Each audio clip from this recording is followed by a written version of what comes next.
In this lesson, we will see together les pronoms toniques, but more precisely, we will see elles. So, let's see together first what are les pronoms toniques. Stress pronouns in French, also known as disjunctive or emphatic pronouns, are used to emphasize or reinforce a particular element in a sentence.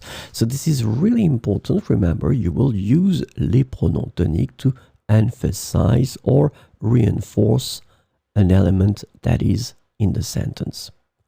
And the second thing that is extremely important is that unlike subject pronouns, the stressed pronouns are used in various positions within a sentence for emphasis or clarification.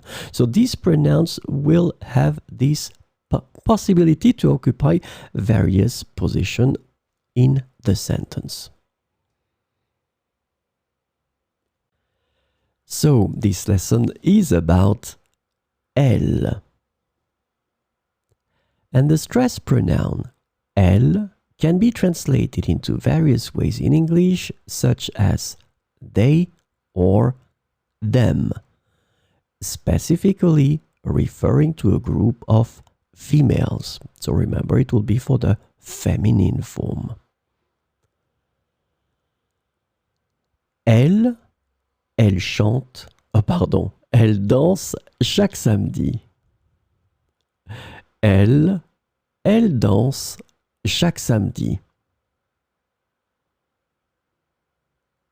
C'est elles qui ont préparé ces desserts. C'est elles qui ont préparé ces desserts.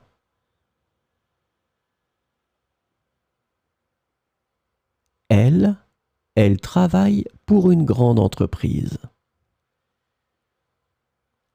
Elles travaillent pour une grande entreprise.